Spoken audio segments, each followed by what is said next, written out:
Hello everyone, this is BumbleBear, and welcome to the Bear Cave. This is my first Let's Play in a long line of Let's Plays.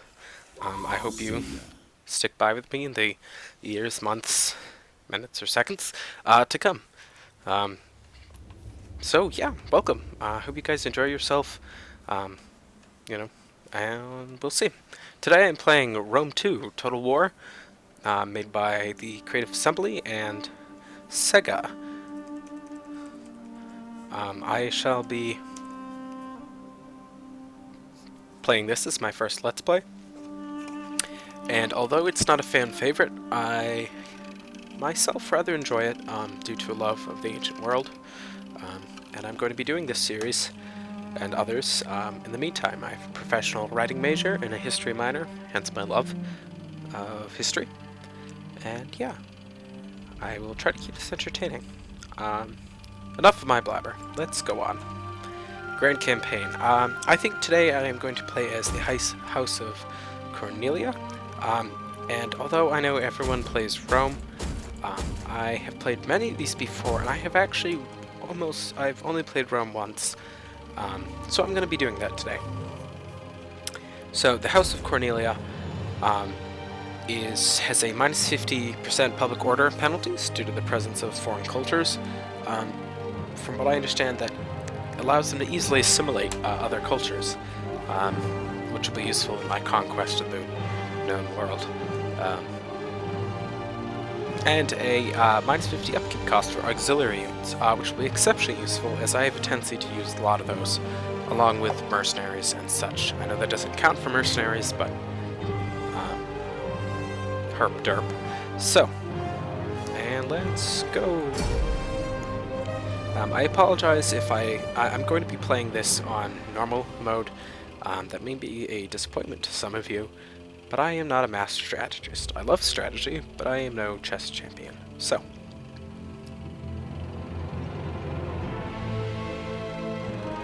pardon me, I am drinking some iced coffee.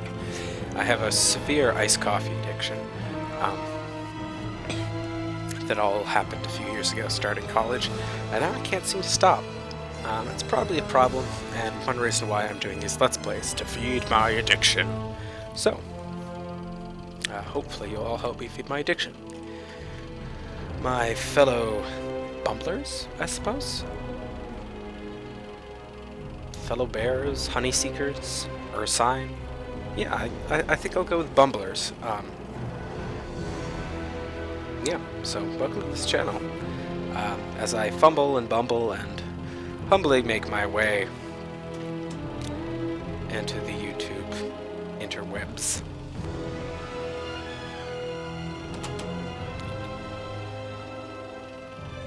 It is the mark of an educated mind to be able to entertain thought without accepting.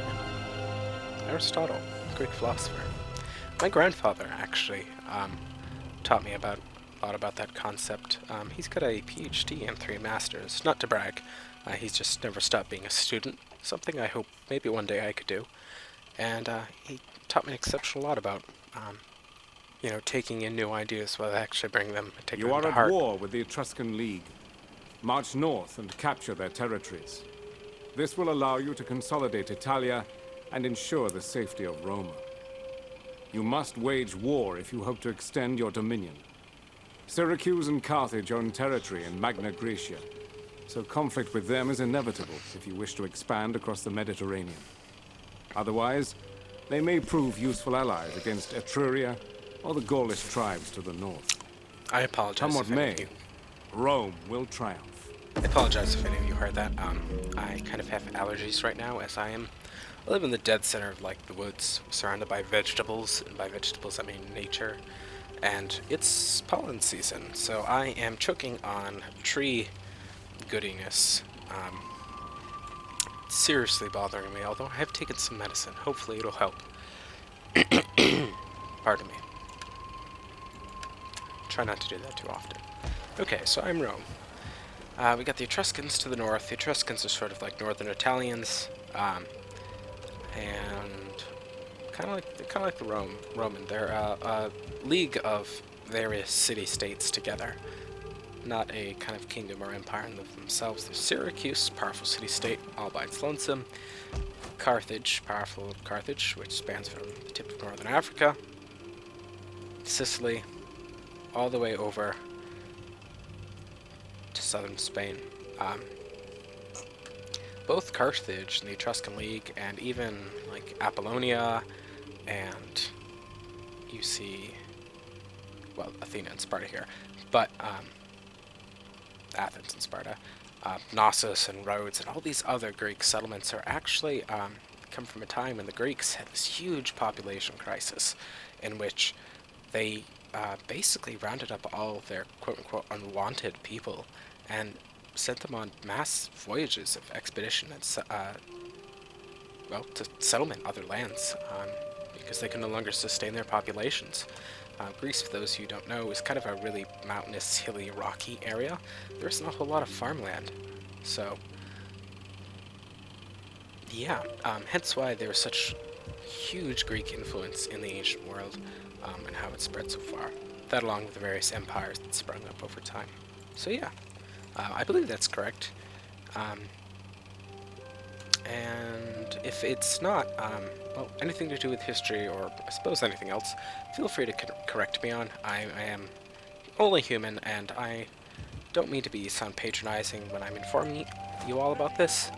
This is more so information for those who are interested and really don't know yet, or haven't learned about it yet. So feel free to correct me. I won't take it personally. I hope that doesn't disappoint you. But it's a learning experience, and I think, you know, for the sake of knowledge's sake, I won't get offended. I think that would be foolish. So please correct me if I'm wrong on any pronunciation or historical or anything, facts that may or may not be wrong. Okay, so I'm going to send my General Scipio with his funny faceplate here, and I'm going to send him up to Rome. Ready for battle. And I will have Julius go here. Advance. Only because, and I'm going to have him fortify, which allows me to build a fort. It's not a permanent settlement, but it gives me different sort of defenses and traps, and allows my men to protect an area from the enemy. And you see this Etruscan army here, although it's small. I'm sure they've got something hidden up around here somewhere. They could come from here, and that worries me. I'll have to deal with that as it comes, so. Oh, I have a spy. What do you wish of me? Postumia. Scapula. I'll send her north. Treading softly. And it does not appear to be In Rome's service, any enemies over there. So, yeah, they might be up here, or they might not be there at all. Either way, I'm going to bring up my Roman Scipii, or, yeah, Scipio. In the old Rome, they were called, Cornelius was kind of called the House of Scipii, and they kind of went south. They were this blue faction, and they went down to northern Africa and Egypt, and then there was the Julii, who would go north. They were kind of red-colored, and they would go up into Gaul and fight the Germans and such, and then there were the Brutii, who would go over and fight the Greeks. That is not so much the case anymore with this Rome. But that is, I suppose, neither here nor there. So, I'm going to send these guys up to Rome, and maybe build them up a bit before I move this army into this one here. Once I do that, I will march on the Etruscans, because we're already at war, and, well, why not? I'm going to upgrade Rome. I'm not going to make it a garrison settlement. I know I probably should, but I'm going to make it a civil colony. Civil colonies make more money, and Rome, I'm almost positive, makes the most money in this entire game. There are only a few other settlements that I know of that make close to, if not more. The ones that I can think of are Massilia, Carthage, the city, which is the capital of Carthage, the people, Alexandria, this place, Apollonia? No, that's not right. Whatever the capital of the Macedons or Macedons. I think it's Macedons. I used to say Macedons, but I believe I've been corrected on that, so I think it's Macedonians. this is their capital. That makes a huge amount of money too, and I think even London, oddly enough, makes a decent amount, which I don't know why in this ancient time, but maybe there's a good reason. So yeah. Here's my technology tree, so you can outright start advancing in military kind of ideas like supply reforms, and from there you can go into management, tactics, or siege, or you can go into kind of civil reforms, and that you can go boost your economy, philosophy, or construction. I typically go for the economy, so I'm going to go civil, and that'll start us off with being able to build cattle pens, as you can see over here, and allow 1% wealth from agricultural regions. So here's my money, by the way. Most of you already know this, but I'm going to go down for the noobs out there, the nublets. And don't worry guys, we were all there at one time, including me, obviously. I'm still a nublet. So here's my current gold, here's how much I make a turn, this is the amount of bread I have, my food surplus. And this is the year, and whether it is the summer, spring, fall, or winter. And BC obviously means before Christ, or however you want to interpret that. So yeah, I currently don't have any food surplus, which means I can't build certain buildings that require that. So I think that's it for now. So go with this, and then click on that. So that means right here shows 2 turns. And oh, let's check diplomacy quickly. Okay, they don't mind me. They don't mind me. They hate me. They hate me. They hate me. Can I trade? Enter, friend, and speak. Okay, I think trade a bad idea. no, we...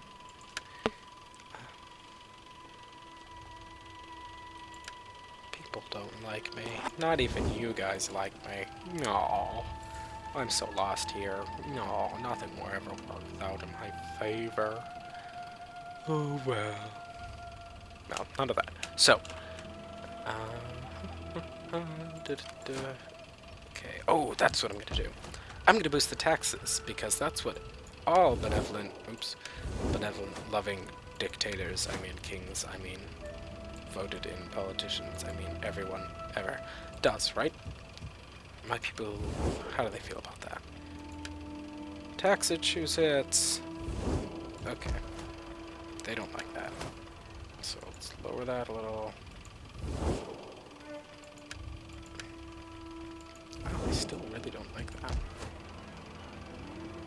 Oh well, I'm gonna do it for a little bit. We need gold.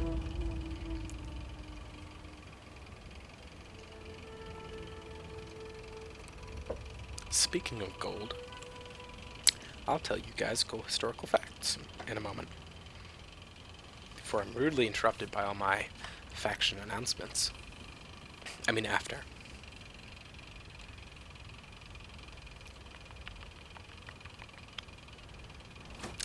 Okay. Vulcans. Star Trek. Right? Vulcans? Pretty sure. Yeah, those are the, that's what Spock is. Live long and prosper. As you guys probably figured out that I'm kind of a sci-fi and fantasy nerd. I love all things, really fantasy, high fantasy, low fantasy, sword and sorcery.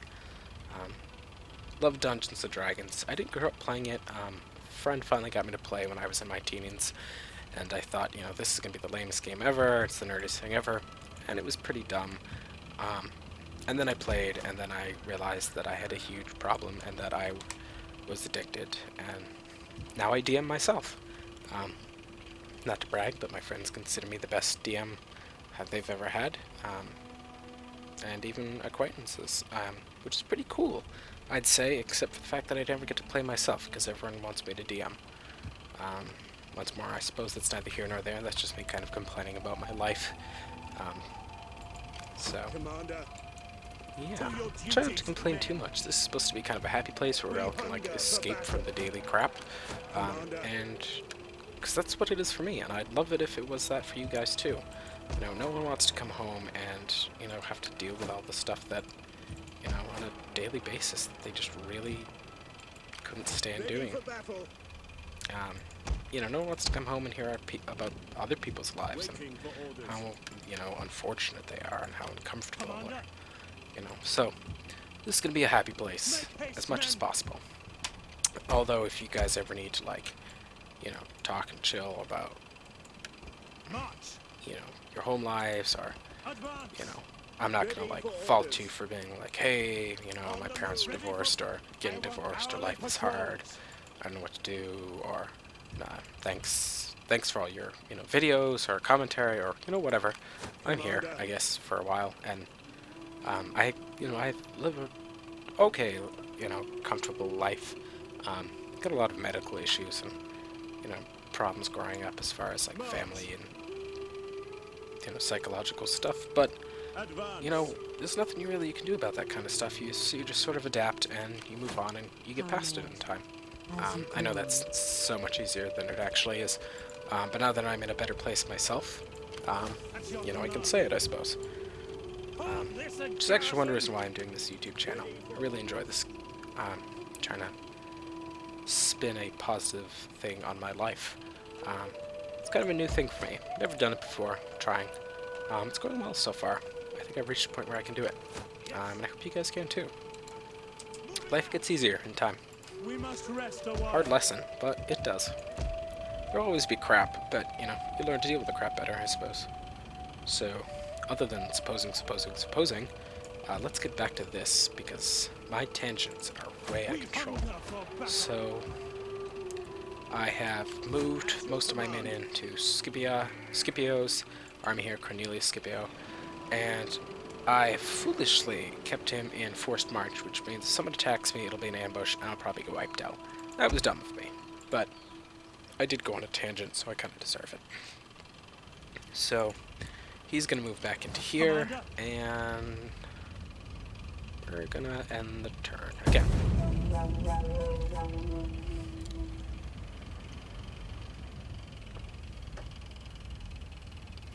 I apologize if you hear any slurping sounds or lip smacking sounds once more. As I said, I am drinking coffee. And I'm one of those terrible, terrible sinners who prefer their iced coffee as, like, sugar milk as opposed to real coffee.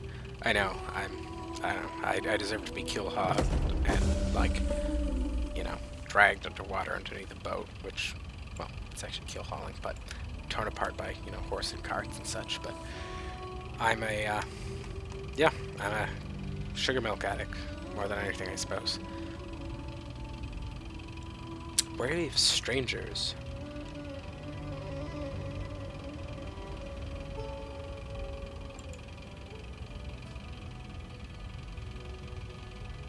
Foreign land will run his horizons. Well, I hope so.